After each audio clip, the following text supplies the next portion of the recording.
Hello there and welcome back to another video. The Ariel Rider Rideal E-Bike.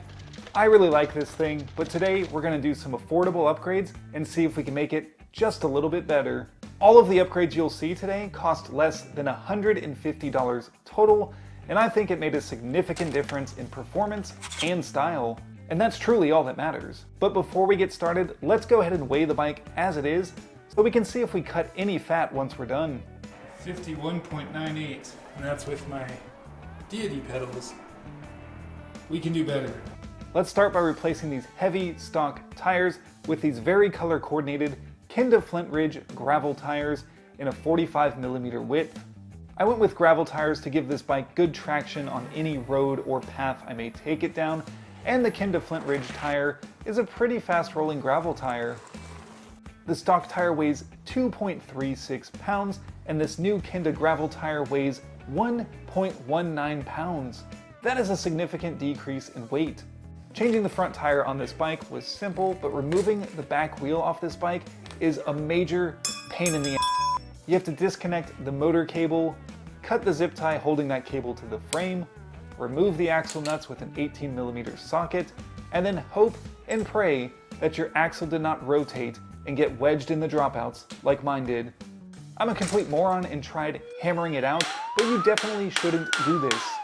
It's unbearably hot outside, so I eventually gave in and took it to the bike shop right down the street from me, where they pulled out a crescent wrench and they were able to spin the axle back just a little bit for the wheel to fall out of the dropouts. It took them maybe 30 seconds to do this. It's been a really long week, so mentally I'm not all there right now.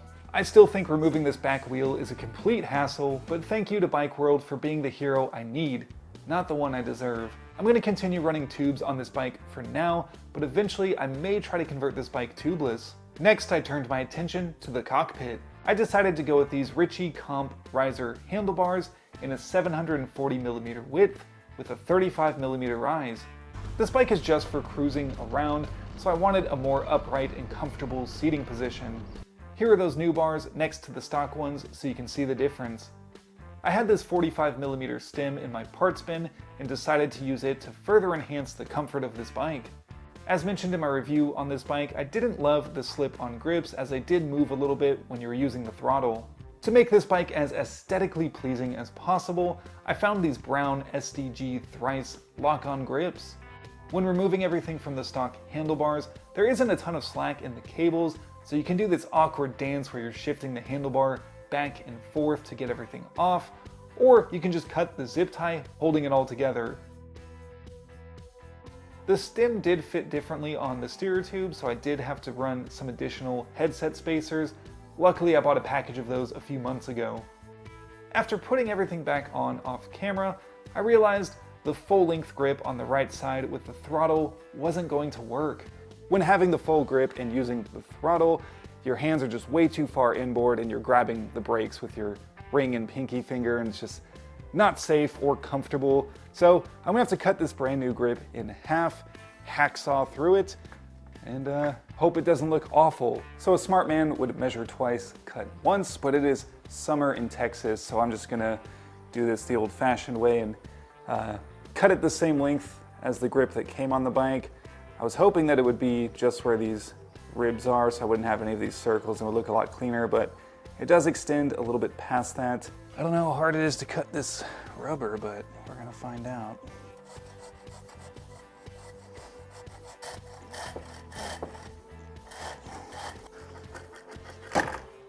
Yay, there we go.